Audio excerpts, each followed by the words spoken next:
বিসমিল্লাহির রহমানির রহিম। জুলাই বিপ্লবে বাংলাদেশের অ্যাক্টিভিস্টদের মধ্যে, অনলাইন অ্যাক্টিভিস্টের মধ্যে সবথেকে বেশি অবদান যে কয়েকজনের ছিল, যারা হচ্ছে বাংলাদেশের আসলে বীর সন্তান, তাদের মধ্যে ইলিয়াস ভাই, পিনাকি দাদা এবং ডক্টর কনক সারোয়ার, ওনারাই হচ্ছেন আসলে পেছন থেকে হচ্ছে সবাইকে একত্রিত করে, সবাইকে উজ্জীবিত করে জুলাই আগস্ট বিপ্লবে হচ্ছে ওনারা বিশেষ অবদান রাখেন। তো আমরা ওনাদেরকে শ্রদ্ধা করি, ওনাদেরকে আমরা সবসময় হচ্ছে শ্রদ্ধার পাত্র হিসেবে দেখি। আজকে রাত আনুমানিক 2টায় ডক্টর কনক সরোয়ার সাহেবের ভেরিফাইড ফেসবুক পেজ থেকে হচ্ছে একটা পোস্ট দেয়, যেটাতে লেখা ছিল, লক্ষ্মীপুর রামগঞ্জে পলাতক হাসিনা সমর্থিত বিএনপির নতুন কাণ্ডারি স্মার্ট টেকনোলজির চেয়ারম্যান জহিরুল ইসলাম। আসলে কিভাবে বলবো, স্মার্ট টেকনোলজির কর্ণধার জহিরুল ইসলাম সাহেব, উনি আসলে আমার ছোটোবেলা থেকে, আমি আসলে এই ভিডিওটা ওনার জন্য এই কারণে করা যে আমি ওনাকে অনেক ছোটোবেলা থেকে চিনি। উনি আমার গ্রামের বড় ভাই। সো আপনারা সবাই জানেন, উনি বাংলাদেশের সবথেকে লিডিং আইটি কোম্পানির ম্যানেজিং ডিরেক্টর। আমি যেটা আমার পার্সোনাল এক্সপিরিয়েন্স থেকে আমি যেটা দেখেছি প্র্যাকটিক্যালি, উনি হচ্ছে ছোটোবেলা থেকে হচ্ছে আমি দেখেছি উনি বিএনপি সাপোর্ট করেন। হয়তো উনি প্র্যাকটিক্যালি ফিজিক্যালি হচ্ছে বিএনপি কোনো কর্মকাণ্ডের সাথে কোনো অ্যাক্টিভ ছিলেন না। উনি ওনার বিজনেস নিয়েছিলেন। দেখেন, আসলে একজন বিজনেসম্যান ব্যবসা করবে, পাশাপাশি রাজনীতি করবে, আসলে দুইটা কাজ একসাথে করা পসিবল না। উনি তখন ব্যবসাটাকেই মনে করেছেন যে ওনার এখন ব্যবসাটাতে মনোযোগী হওয়া উচিত। তো পাশাপাশি হচ্ছে উনি ওনার গ্রামে, আমার গ্রামে, উনি হচ্ছেন আমার ইউনিয়নে, উনি যথেষ্ট, যখন যেভাবে চেয়েছেন উনি দিয়েছেন। যখন যেভাবে যে কোনো প্রয়োজনে ওনার কাছে মানুষ গিয়েছে, আমার জানার মতে কাউকে উনি ফেরান না। তো যাই হোক, যেটা আসলে কনক সারোয়ার সাহেব যেটা হচ্ছে কয়েকটা এলিগেশন ওনার উপর দিয়েছেন, যেটা হচ্ছে আইসিটি মন্ত্রণালয়ের প্রকল্পের একচেটিয়া কাজ উনি হাতিয়ে নিয়েছেন, পদ্মা সেতুর প্রকল্পে উনি কাজ করেছেন, ভীমা উন্নয়ন ও নিয়ন্ত্রণ কর্তৃপক্ষের উন্নয়ন প্রকল্পে জালিয়াতি করে 800 কোটি টাকা উনি পাচার করেছেন, তারেক রহমানের সাথে ছবি দিয়ে, পোস্টার দিয়ে এলাকা 6 লাভ করে দিয়েছেন। আসলে আমি একটা করে একটু বলতে চাই যে আইসিটি মন্ত্রণালয়ের প্রকল্পটি একচেটিয়া উনি কাজ হাতিয়ে নিয়েছেন। আসলে স্মার্ট টেকনোলজি এমন একটা প্রতিষ্ঠান, বাংলাদেশে আপনারা যারা জানেন আইটি সেক্টরে লিডিং প্রতিষ্ঠান হচ্ছে স্মার্ট টেকনোলজি। সো আইসিটি মন্ত্রণালয়ের প্রকল্পে যে কাজগুলো আসে, ওগুলো আসলে হচ্ছে স্মার্ট টেকনোলজির মতো বড় প্রতিষ্ঠান ছাড়া কেউ এই কাজগুলো করতে পারবে না। আর বাংলাদেশে হাতে গোনা 2-1টা প্রতিষ্ঠান আছে যারা এই কাজগুলো করতে পারবে। আর এই কাজগুলো কখনোই হচ্ছে নির্দিষ্ট করে কাউকে হচ্ছে সিলেক্ট করে দিয়ে দেওয়ার মতো কোনো সিস্টেম নাই। এটা একটা প্রসেসের মধ্যে দিয়ে যায়, একটা বিডিং প্রসেসের মধ্যে দিয়ে যায়। এখানে যারা হচ্ছে বিডিংয়ে লোয়েস্ট হয় তারাই হচ্ছে কাজগুলো করে। এটা আসলে আপনারা ভালোভাবে জানেন, আমার এখানে আসলে বলার কিছু নেই। সো আমি ওনার প্রথম এলিগেশনটা হচ্ছে কোনোভাবেই মেনে নিতে পারছি না। দ্বিতীয় হচ্ছে পদ্মা সেতু প্রকল্পের কাজ উনি হাতিয়ে নিয়েছেন। আসলে হাতিয়ে নেওয়ার কিছু নেই, এখানে হচ্ছে পদ্মা সেতু প্রকল্পের যেই ধরনের ক্রাইটেরিয়া ছিল, ইনফ্রাস্ট্রাকচারে যে আইটি যে ক্রাইটেরিয়াগুলো ছিল, এটা একমাত্র স্মার্ট টেকনোলজি প্লাস আর 2-1টা কোম্পানি ছাড়া কেউ হচ্ছে ক্রাইটেরিয়াগুলো ফুলফিল করতে পারবে না বাংলাদেশে আইটি কোম্পানি যারা রয়েছে। তা আমার জানার মতো শুধু স্মার্টই এককভাবে সবগুলো কাজ করেনি, এরা ভাগ করে হচ্ছে একটা কোম্পানি একটা কাজ করেছে। সো আমার মনে হয় কনক সরোয়ার স্যার এই জায়গাটার মধ্যে হচ্ছে উনি হচ্ছে দেখে শুনে রিসার্চ করলে হয়তো বা উনি ওনার প্রশ্নের উত্তর পেয়ে যাবেন। থার্ড যে এলিগেশনটা ওনার উপর ছিল, ভীমা উন্নয়ন ও নিয়ন্ত্রণ কর্তৃপক্ষের উন্নয়ন প্রকল্পের জালিয়াতি, এটা আসলে হচ্ছে আমি জানি না উনি কার প্রলোভনায় প্রবুদ্ধ হয়ে হচ্ছে উনি এই পোস্টটা করেছেন। আমি ওনার রেফারেন্সে, আমি ওনার পোস্টের কমেন্ট বক্সে হচ্ছে ওনাকে আমি রেফারেন্সটা দিয়ে দিয়েছিলাম, বাট উনি আমাকে ওইটার কোনো রিপ্লাই দেন নাই। উনি জাস্ট হচ্ছে আমাকে একটাই দিয়েছেন, একটা ফেসবুক পোস্টের হচ্ছে একটা পত্রিকার লিঙ্ক উনি আমাকে দিয়েছেন। বাট আমি যখন ওনাকে রেফারেন্সগুলো দিয়েছি, উনি কিন্তু আমাকে কিছুই দেননি, উনি রিপ্লাই দেননি আমার ওইটাতে। তা আমি আপনাদের জ্ঞাতার্থে একটু বলতে চাচ্ছি, আমি পিন কমেন্টে হচ্ছে আপনাদেরকে দিয়ে দিব, অথবা আপনি হচ্ছে ওদের ওয়েবসাইটে গিয়ে, বাংলাদেশ বীমা উন্নয়ন কর্তৃপক্ষের ওয়েবসাইটে গিয়ে, বিআইএসডিপির ওয়েবসাইটে গিয়ে আপনারা দেখতে পারবেন। ওখানে হচ্ছে ওরা এই যে পত্রিকাগুলোর, বাংলাদেশ প্রতিদিন, বাংলা নিউজ, ডেইলি সান, তারা যে করেছে যে 800 কোটি টাকা জালিয়াতি হয়েছে, এটার হচ্ছে এই প্রকল্পের নামে প্রকাশিত অসত্য অনুমান নির্ভর কাল্পনিক খবরের প্রতিবাদে তারা একটা সংবাদ বিজ্ঞপ্তি প্রকাশ করেছে। তো সেখানে একটা জিনিস তারা, আমি পুরো জিনিসটা আপনাদের প্রিন্ট কমেন্টে দিব, আপনারা পড়ে দেখেন। আমি জাস্ট একটা পয়েন্ট নোট আউট করে দিচ্ছি। সেখানে হচ্ছে এখানে লেখা যে এলিগেশন ছিল 800 কোটি টাকা পাচার করেছেন। আসলে ওনার 1 জানুয়ারি 2018 থেকে 31 ডিসেম্বর 2024 পর্যন্ত মোট পাক্কলিক ব্যয় হচ্ছে ওদের 940 কোটি টাকা।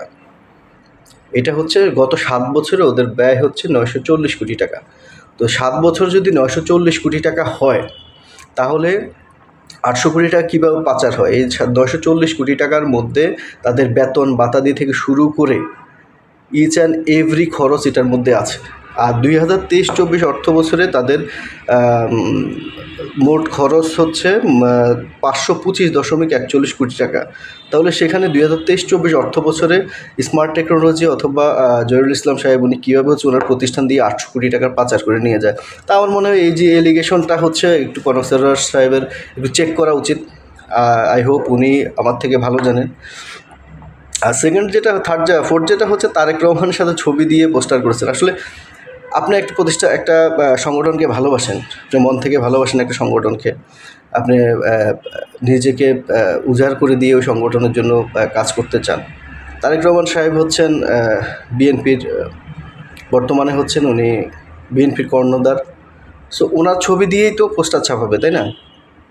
নাকি বাংলাদেশে এমন কোনো আইন রয়েছে যে কেউ পোস্টার ছাপাইতে পারবে না, কেউ ঈদ শুভেচ্ছা পোস্টার দিয়ে করতে পারবে না? আমি জানি না সংবিধানে, আপনারা আমার থেকে ভালো জানেন।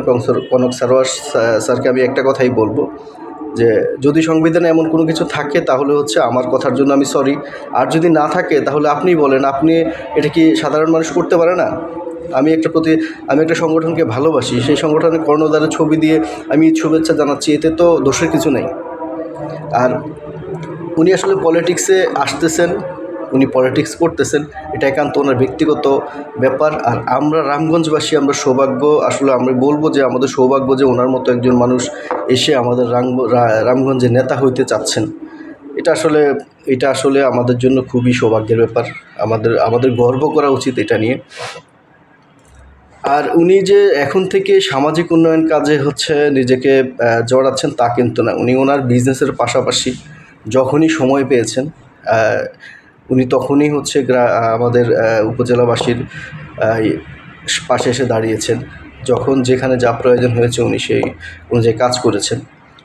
এখন হচ্ছে ওনাকে প্রান্তিক মানুষ চাচ্ছে ভাই, ওনাকে প্রান্তিক মানুষ চাচ্ছে। উনি ওনাদের কাছে যাচ্ছেন, ওনাদের প্রবলেমগুলো শুনতেছেন, ওনাদের নিয়ে কাজ করার চেষ্টা করছেন, সেবামূলক কাজ করার চেষ্টা করতেছেন। উনি টাকার জন্য তো পলিটিক্স করতে আসেননি ভাই। আপনি ভালো করে জানেন বাংলাদেশের লিডিং একটা আইটি কোম্পানির হচ্ছে ম্যানেজিং ডিরেক্টর এখানে আপনার পলিটিক্সে টাকার জন্য আসবে না। আমাদের সবাই ওনাকে উৎসাহিত করা উচিত, ওনাকে নিরুৎসাহিত না করে ওনাকে উৎসাহিত করা উচিত। রাজনীতিতে ভালো ভালো লোকগুলো আসা উচিত। রাজনীতিতে ভালো ভালো লোকগুলো যদি না আসে, শিক্ষিত লোকগুলো যদি না আসে, বিবেকবান লোকগুলো যদি না আসে, তাহলে হচ্ছে আমাদের দেশের অবস্থার উন্নয়ন কখনোই হবে না। এটা আমরা আশা করতেও পারি না। আমার দেশের, আমার গ্রামের, আমার বাড়ির, আমার নিজের অবস্থান পরিবর্তন করতে হলে আমার একজন যোগ্য নেতা লাগবে। সেই যোগ্য নেতা, সেই যোগ্য নেতৃত্বের যদি এই অবস্থা হয়, ওনাকে কাজ করতে গিয়ে যদি জায়গায় জায়গায় বাধাগ্রস্ত করা হয়, ওনাকে যদি ডিমোটিভেট করা হয়, তাহলে এই যোগ্য মানুষগুলো কখনোই আসবে না। ওরা আপনাকে সাপোর্ট দেওয়ার জন্য, আপনাকে সার্ভিস দেওয়ার জন্য, আপনাকে সেবা দেওয়ার জন্য আসছেন। এটা আপনাকে বুঝতে হবে। এই মানুষগুলো তার প্রাত্যহিক জরুরি কাজ রেখে আপনার আমার বাড়ি আপনার আমার কাছাকাছি গিয়ে আপনার আমার প্রবলেমগুলো শুনতেছেন। কেন শুনতেছেন? ওনারা ফিল করতেছেন যে ওনারা যদি এগিয়ে না আসেন আমাদের অবস্থা আরও খারাপ হয়ে যাবে। সো এই জায়গাটা আমি একটা জিনিসই বলবো যে আসুন আমরা সবাই ওনাকে সাপোর্ট করি। উনি আমাদের জন্য কি করেছেন? উনি প্রত্যেকটা বক্তব্যে বিভিন্ন জায়গায় গিয়ে প্রযুক্তি শিক্ষা, যুব সমাজের শিক্ষার প্রতি উনি জোর দিচ্ছেন, উৎসাহিত করতেছেন তাদেরকে মাদক ইপটিজিংয়ের বিরুদ্ধে সোচ্চার হওয়ার জন্য হচ্ছে উনি জোর দিচ্ছেন, উনি বক্তৃতা দিচ্ছেন। প্লাস হচ্ছে উনি জুলাই আন্দোলনে যারা শহীদ হয়েছেন, যারা বিভিন্নভাবে হচ্ছে পঙ্গু হয়েছেন অথবা অনেক পারিবারিকভাবে উনি ওনাদের পাশে দাঁড়িয়েছেন, ওনাদের পরিবারের পাশে দাঁড়িয়েছেন।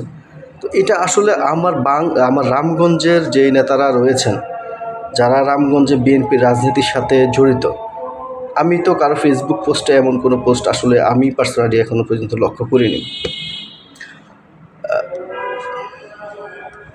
বাংলাদেশে বিএনপির রাজনীতিতে জিয়াউর রহমান সাহেবের পথ ধরে হচ্ছে আমাদের রামগঞ্জে রাজনীতি করতেন হচ্ছে জিয়াউল হক জিয়া, মরহুম জিয়াউল হক জিয়া, এলজিইডি প্রতিমন্ত্রী।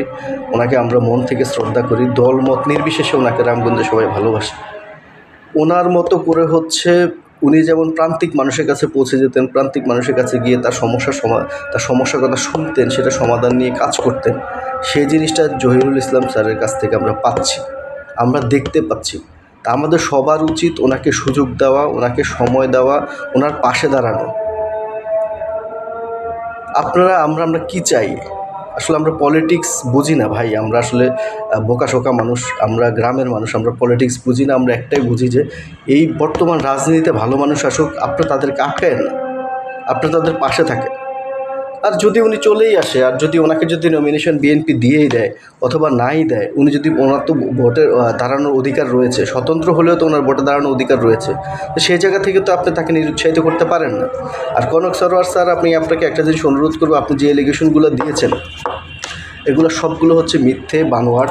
কারণ হচ্ছে স্মার্ট টেকনোলজি তাদের এই অপ্রকাশিত সংবাদ যেটা দেওয়া হয়েছে, ওই সংবাদের ভিত্তিতে হচ্ছে ওরা মিথ্যে সংবাদ যে প্রকাশ করছে, এটা হচ্ছে ওনারা বাংলাদেশ প্রতিদিনে হচ্ছে একটা ওনার বক্তব্য প্রকাশ করেছেন।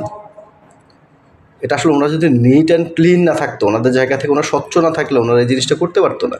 প্লাস হচ্ছে আপনার পোস্টে হচ্ছে জহিরুল ইসলাম স্যার একটা কমেন্ট করেছেন, আপনি কিন্তু কোনো রিপ্লাইও দেননি। তো আমার মনে হয় স্যার আপনার জায়গা থেকে আরও একটু দায়িত্বশীল হওয়া উচিত। আপনাকে আমরা শ্রদ্ধা করি, আপনি আসলে কারো ফোন কলে অথবা কারো কথা এভাবে উজ্জীবিত হয়ে এভাবে একটা পোস্ট করা, আপনার একটা পোস্ট অনেক মূল্যবান, এটা আপনাকে বুঝতে হবে যে আপনার একটা পোস্ট আমাদের জন্য অনেক কিছু। আমরা যখন আপনার পোস্টগুলো দেখি, আপনাদের পোস্টগুলো দেখি, তখন এটাকে আমরা অনেক সিরিয়াসলি নিই, কারণ আমরা আপনাদেরকে ভালোবাসি। ভালোবাসার জায়গা থেকেই বলবো, আপনি আসেন আমার রামগঞ্জে কারোর সাথে কথা বলেন, প্রান্তিক জনগণের সাথে কথা বলেন, ওনাকে কতটুকু ভালোবাসে সেটা আপনি দেখেন। দেন হচ্ছে আপনি একটা পোস্ট করেন, একটা পোস্ট করে একজন মানুষকে ছোট করার থেকে আপনি তার সম্পর্কে জেনে শুনে একটা অথেন্টিক একটা জিনিস হচ্ছে পাবলিশ করেন, যেটা নিয়ে আসলে কেউ কোনো প্রশ্ন করবে না। ধন্যবাদ।